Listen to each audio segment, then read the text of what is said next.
¿Están contentos de estar en la casa del Señor? Amén.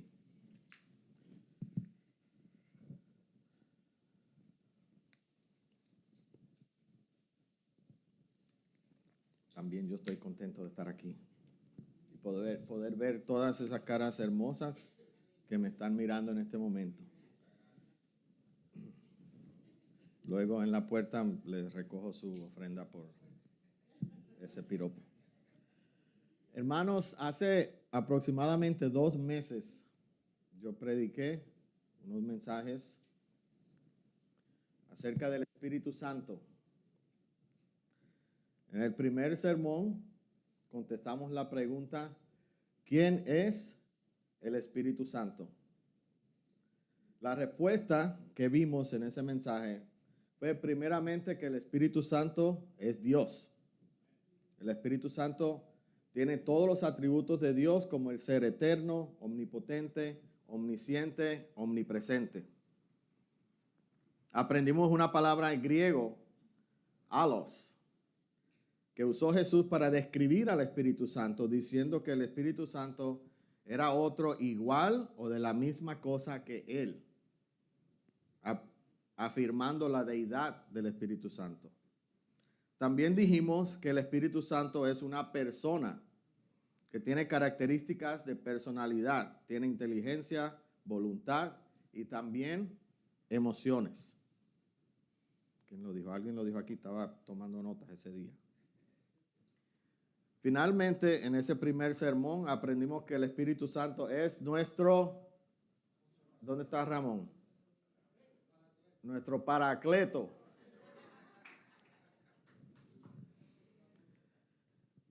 El que nos habla a nuestro lado como nuestro defensor, nuestro intercesor, consolador, consejero y ayudador. En el segundo sermón vimos la obra del Espíritu Santo en el Antiguo Testamento, obrando en la creación como aliento de vida, obrando también con capacitación y empoderamiento a personas para cumplir los propósitos de Dios. Primeramente, en liderazgo y administración vimos a José, lo puede buscar en Génesis 41, teniendo sabiduría que fue reconocida por el faraón. A los 70 ancianos de Moisés, cuando el Espíritu vino sobre ellos, en Números 11, profetizaron y ayudaron a Moisés con el pueblo. En habilidades especiales, vimos que en Éxodo 31 a Bezaleel se le dio un talento para hacer los instrumentos del tabernáculo. Vimos a Sansón, me están predicando por mí.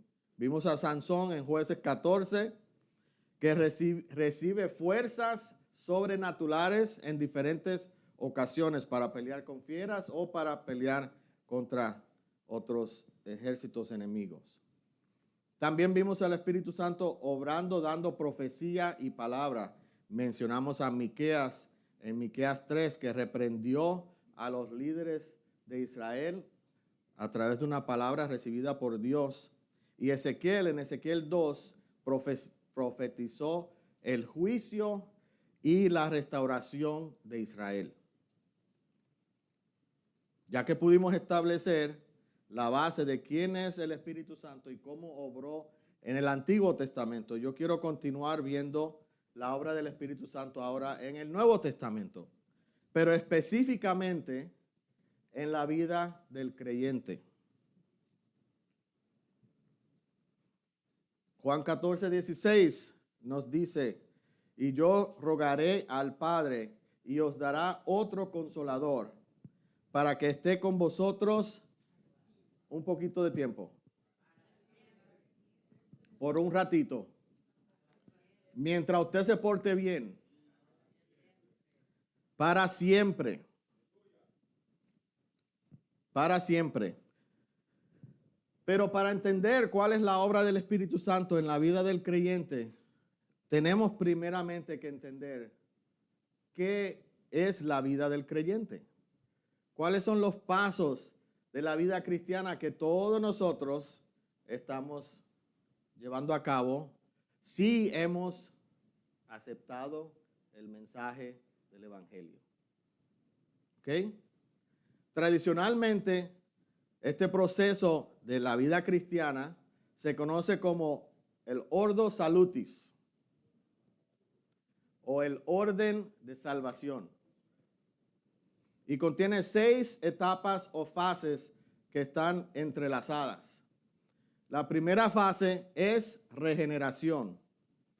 Regeneración es un despertar espiritual o el nuevo nacimiento. Número 2, conversión. Conversión contiene arrepentimiento y fe. Justificación es la tercera parte. Es cuando nosotros somos hechos justos delante de Dios o nuestras cuentas con Dios están arregladas. Santificación es una combinación de un suceso instantáneo. Cuando recibimos el Espíritu Santo, somos hechos santos, pero también un proceso progresivo que dura toda la vida.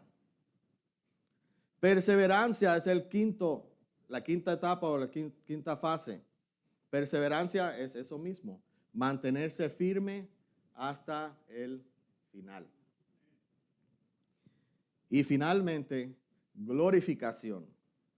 Glorificación es la culminación de la vida cristiana y el final de la transformación del creyente al recibir un cuerpo resucitado y glorificado, libre de la presencia, poder y efectos del pecado.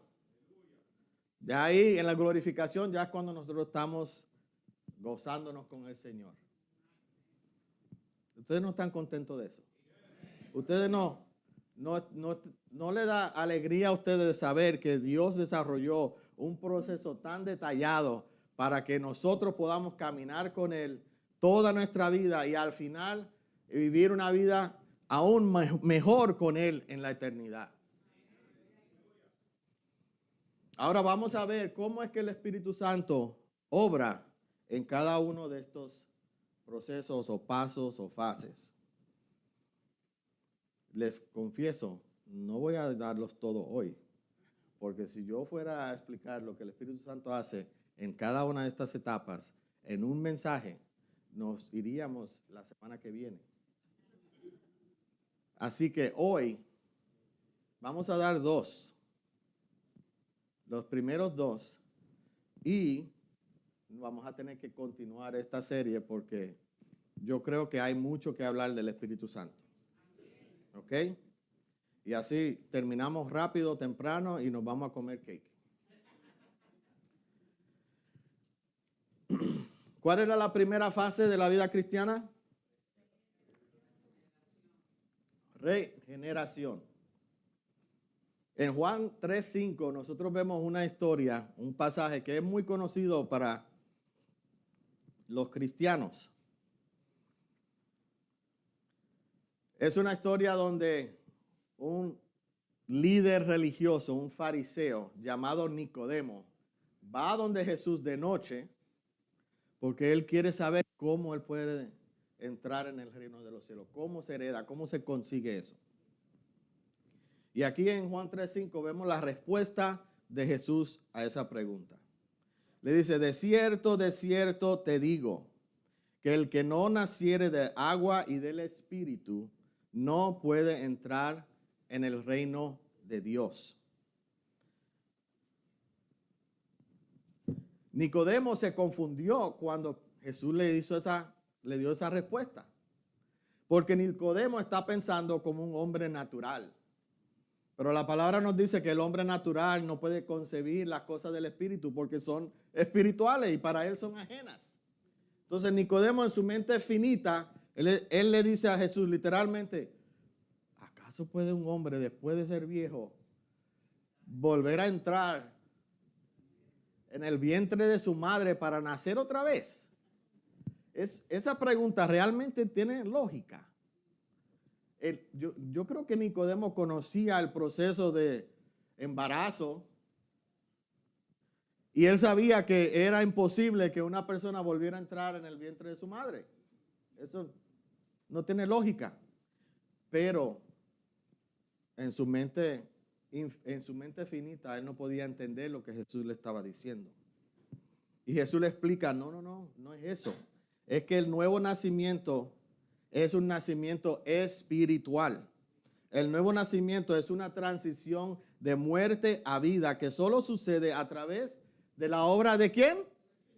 Del Espíritu Santo.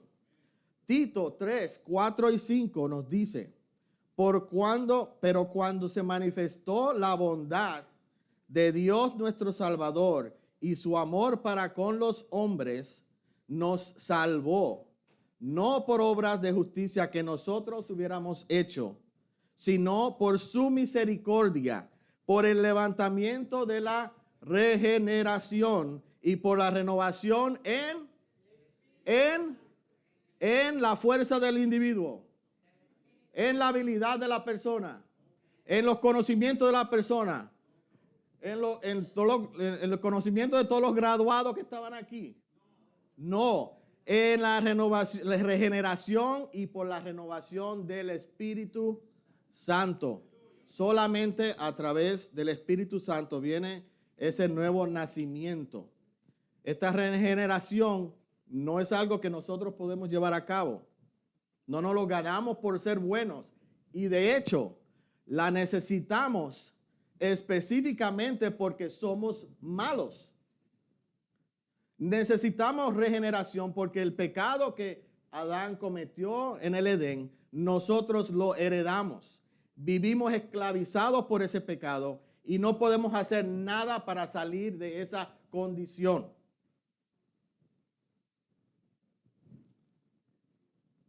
Pero en algún momento nosotros escuchamos a alguien hablar.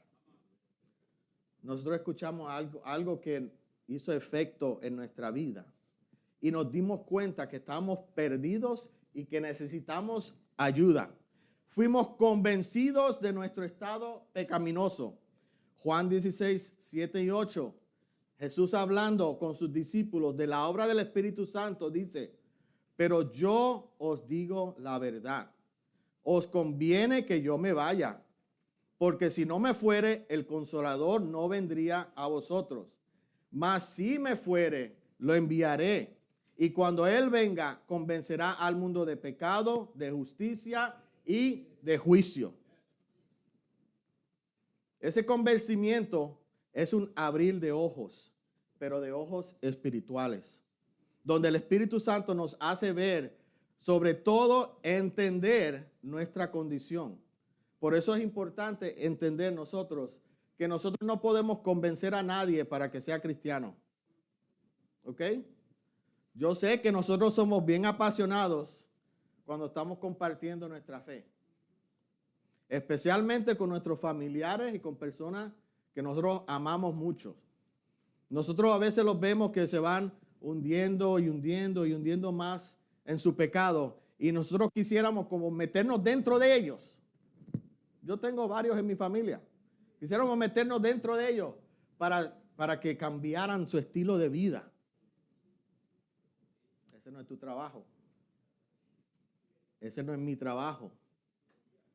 Eso no nos toca a nosotros. Nosotros no convencemos a nadie. Nosotros solamente presentamos el Evangelio. Nosotros solo compartimos el mensaje de esperanza en Jesús. Solo somos portavoces. No se moleste cuando alguien no le responda bien a su evangelización. Solo siga predicando, siga compartiendo, siga testificando. No argumente, no pelee y sobre todo no se canse de decir al mundo que la esperanza de toda la humanidad se encuentra en Jesús. Siembra la semilla y deja que el Espíritu Santo haga el trabajo de regeneración, de convencimiento. La segunda parte o la segunda fase de la vida cristiana es la conversión. Y la conversión se lleva a cabo a través de la catalización de la regeneración. A la que uno recibe ese toque, a la que uno recibe ese baño ¿verdad? Ese baño que uno recibe cuando el Espíritu Santo toca y uno se da cuenta de lo que está sucediendo. En ese instante comienza la conversión. Conversión contiene dos aspectos. Es arrepentimiento y fe. Primeramente, la persona renuncia a su pecado y su dependencia de sí mismo. Ese es el arrepentimiento. Segundo, confía plenamente en lo que Cristo hizo en su vida, muerte y resurrección para obrar la salvación del individuo. Eso es fe en Jesús. En el griego, vámonos al griego otra vez. En el griego, la palabra para arrepentimiento es metanoia. Es una palabra compuesta. La primera parte, meta, quiere decir después de o cambio. Y en este caso quiere decir cambio. La segunda parte es noeo. Noeo quiere decir pensar o percibir. Entonces la palabra metanoia es cambiar de mente, cambiar de pensamiento o ver las cosas de otra manera. También conlleva la idea de tornarse de donde uno, del rumbo que uno tiene y darse la vuelta. Cambiar de dirección. ¿Y saben qué? Que desde el Antiguo Testamento Dios está diciendo que el Espíritu iba a hacer esto en nuestras vidas. En Ezequiel 36, 26 y 27 dice así: os daré corazón nuevo y pondré espíritu nuevo dentro de vosotros y quitaré de vuestra carne el corazón de piedra y os daré un corazón de carne y pondré dentro de vosotros mi espíritu y haré que andéis en mis estatutos y guardéis mis preceptos y los pongáis por obra. El profeta está hablando de cómo Dios a su pueblo le iba a depositar el Espíritu Santo para que ¿qué? Para que cambiaran de dirección, para que hubiera una metanoia en su vida.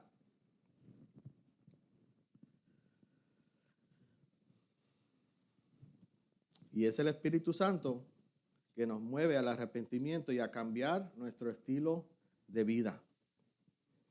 Y algo que debemos de entender es que el arrepentimiento no es sentir culpa.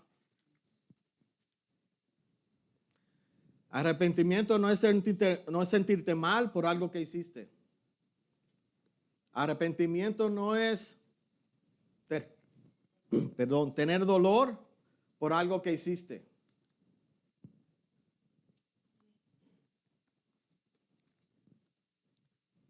Cuando yo era jovencito,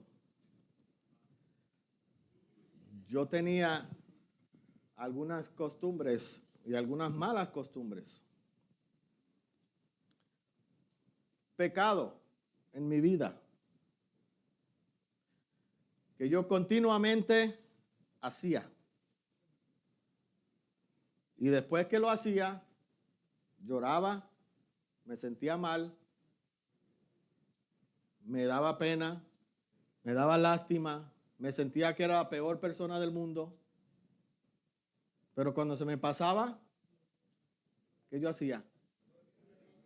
Lo volví a hacer. Porque yo tenía culpa, pero en mi vida no había arrepentimiento. Yo me sentía mal, pero en mi vida no había arrepentimiento. ¿Por qué? Porque el arrepentimiento verdadero demanda un cambio de pensamiento, actitud y comportamiento. Si yo digo que yo estoy arrepentido, yo tengo que cambiar mi dirección. Yo tengo que hacer un about face. Yo no puedo seguir en esa dirección. Yo no puedo decir, ay Señor, hice esto otra vez. Y después mañana, ay Señor, hice esto otra vez, perdóname. Y después el otro día, ay Señor, hice esto otra vez. Y seguir así. Entonces, ¿hubo arrepentimiento o no hubo arrepentimiento? Ay, hermano, es que yo soy débil. Por eso el Señor nos dio el Espíritu Santo. Por eso el Señor nos dio, porque Él sabía que nosotros no lo podíamos hacer solo. Él sabía que nosotros no tenemos fuerza para hacerlo. Esto no es con fuerza de voluntad, esto no es con willpower o con self-help o con ninguna de esas cosas. Esto es con el poder solamente del Espíritu Santo que lo podemos hacer.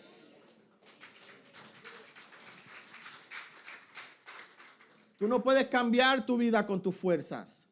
Yo no puedo cambiar mi vida con mis fuerzas. Se requiere el empoderamiento del Espíritu Santo.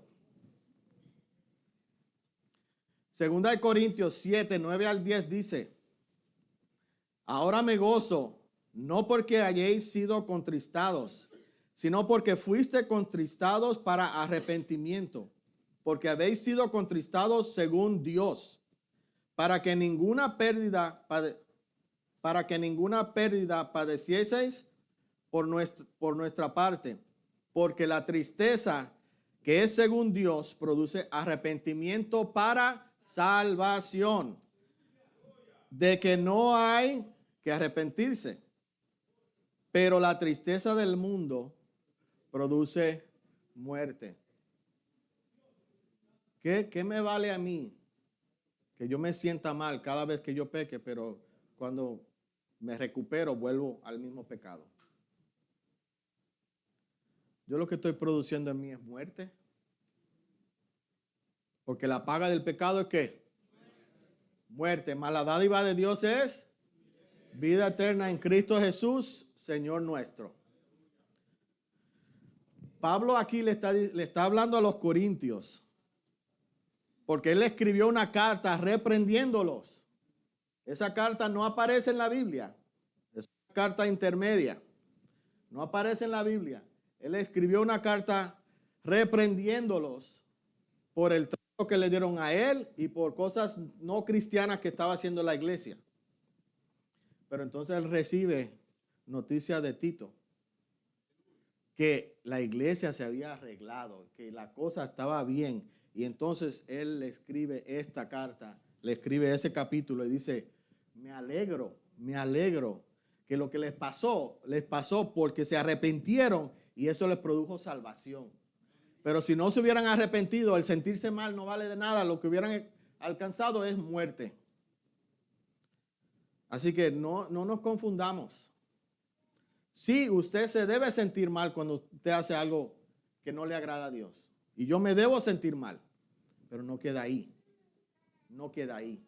Tenemos que tornarnos de eso, caminar hacia Jesús y alejarnos del pecado. Eso es arrepentimiento, alejarse del pecado y de ese estilo de vida.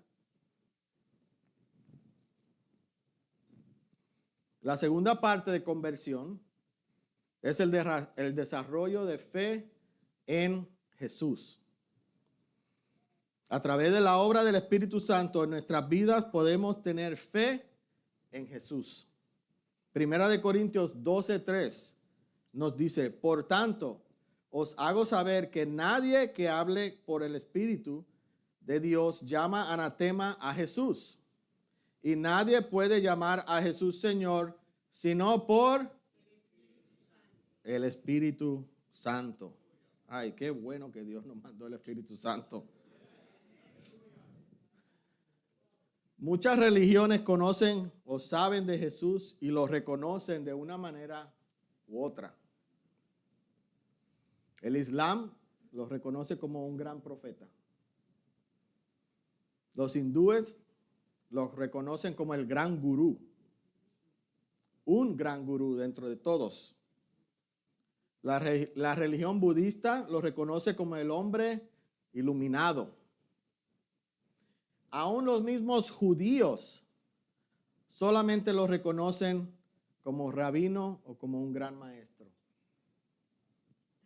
Pero ninguno de ellos pueden conocer en verdad quién es Jesús, porque eso solamente es obra del Espíritu Santo.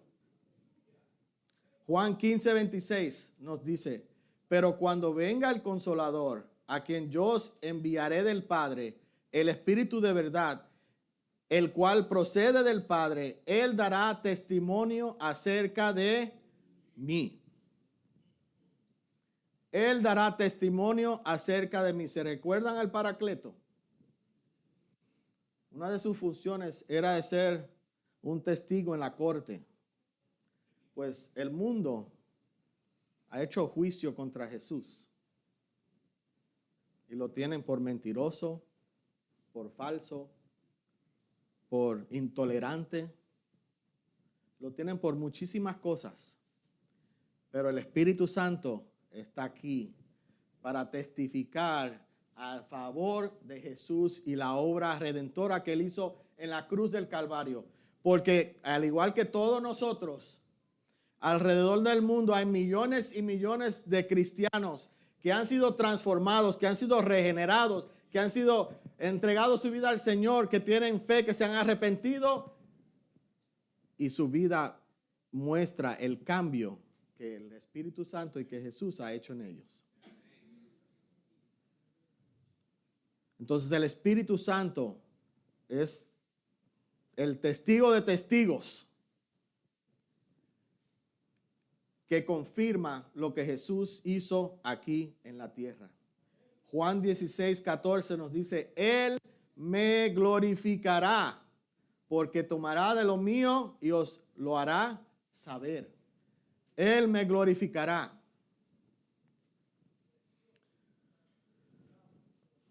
Fue el Espíritu Santo que abrió nuestro entendimiento para que pudiéramos reconocer que Jesús es el camino, la verdad y la vida.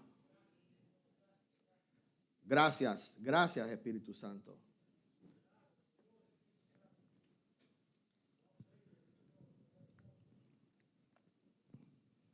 Hay algo que sucede junto con regeneración y conversión. Y no es un punto adicional en las fases de la vida cristiana, pero sí es algo muy importante. Y con eso voy a terminar hoy. Cuando una persona es sensible al Espíritu Santo, escucha el llamado y se convierte, se arrepiente de su pecado y tiene fe en Jesús, entonces inmediatamente durante todo ese proceso, el Espíritu Santo entra en esa persona y hace morada en él. In English it's called the indwelling. Hace morada en él.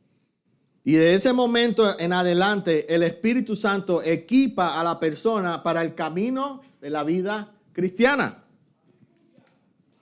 Efesios 1, 13 y 14 dice, en él también vosotros, habiendo oído la palabra de verdad, el evangelio de vuestra salvación, y habiendo creído en él, fuisteis sellados con el Espíritu Santo de la promesa, que es las arras de nuestra herencia, hasta la redención de la posesión adquirida, para alabanza de su gloria.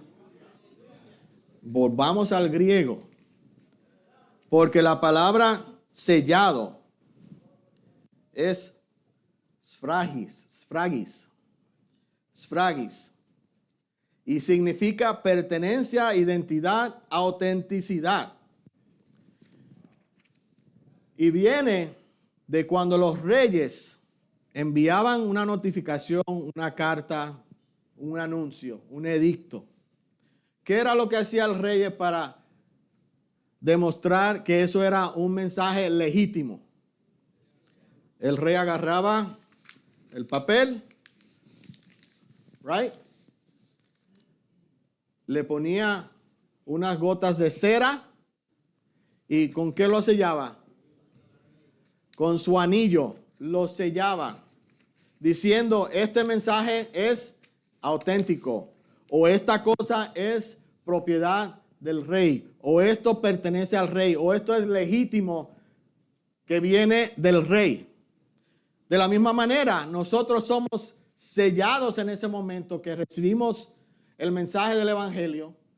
Nosotros recibimos al Espíritu Santo y de ese momento en adelante nosotros somos propiedad ¿de quién? De Dios. Nosotros somos su propiedad. Nuestra identidad está ¿dónde? En el mundo. Nuestra identidad viene de lo que tenemos, de nuestras posesiones, del mundo que nos rodea, de lo que dicen de nosotros. No, mi identidad Si tú quieres saber de quién yo soy, chécate el sello que está en mí. Chécate el sello que está en mí. El sello del Espíritu Santo nos hace propiedad del cielo. Nos hace propiedad de Dios. Y eso no puede cambiar. Eso no puede cambiar. Nosotros somos propiedad del Todopoderoso. Y no importa lo que el mundo diga de nosotros, nosotros somos, como dice Primera de Pedro 2:9, mas vosotros sois linaje escogido, real sacerdocio, nación santa, pueblo adquirido por Dios, para que anunciáis las virtudes de aquel que os llamó de las tinieblas a su luz admirable. El sello del Espíritu Santo nos hace la propiedad de Dios. Ya tú no eres dueño de ti mismo. Tú no te mandas. Tú no te mandas. Y cuando tú vas a compartir el Evangelio, tú tienes la autoridad del Dios Padre, Hijo y Espíritu Santo contigo para dar ese mensaje.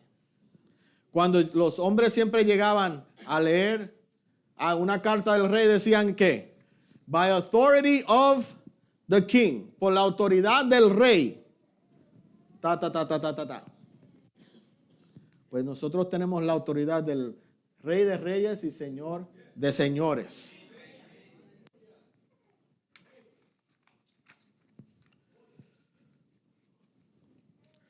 No hay nada que nosotros podamos hacer en nuestra vida sin la ayuda del Espíritu Santo. En su libro de teología, Wayne Grudem describe la obra del Espíritu Santo de esta manera. El trabajo del Espíritu Santo es manifestar la presencia activa de Dios en el mundo, especialmente en la iglesia. El trabajo del Espíritu Santo es manifestar la presencia activa de Dios en el mundo, especialmente en la iglesia.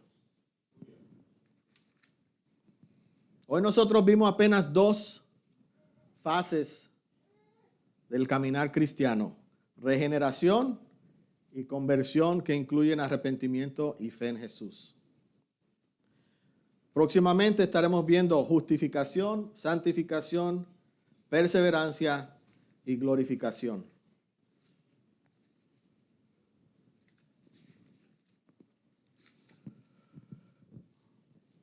Pero lo que yo quiero que nosotros entendamos aquí es la importancia de tener una relación con el Espíritu Santo.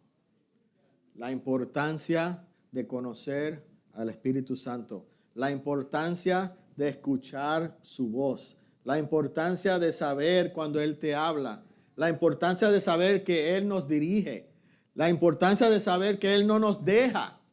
Que Él está con nosotros siempre. Que no hay situación que tú puedas enfrentar en esta vida donde el Espíritu Santo no está contigo.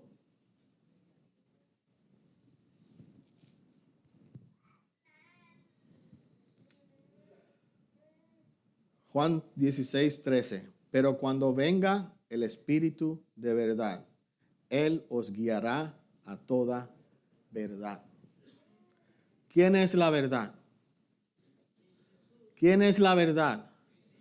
Cristo. El Espíritu Santo siempre nos va a dirigir a Cristo. Yo no sé si usted que está sentado aquí con nosotros ya ha pasado por esos primeros 2 procesos de la vida cristiana.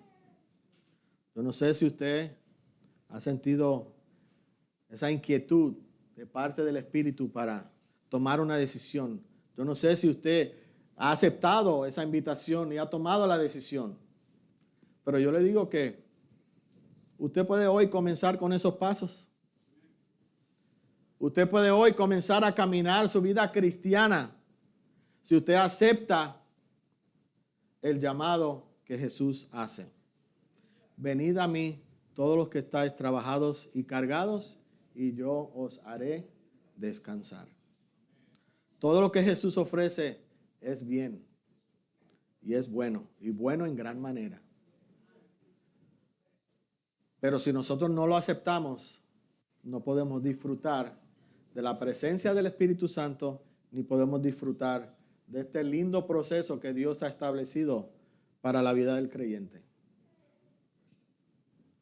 Yo creo que nos pongamos de pie. Vamos a orar rápidamente. El pastor puede pasar.